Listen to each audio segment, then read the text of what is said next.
মনা নিৰ্মাণিত এই সংসাৰত সকলো জানি মোৰ বাবে ঈৰ্ষাৰ কাৰণ মই অতি সুন্দৰী তথাপিতো মাজে মাজে মোৰ ভয় অনুভৱ মই এই সুন্দৰী ৰমণ চলি থাকোঁতে যেনেকৈ অন্য চেষ্টা করে যায়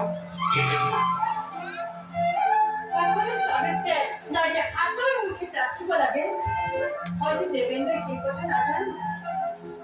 মনে মনে স্বামী মনে তোর মুঠে রাখিবই লাগিব ও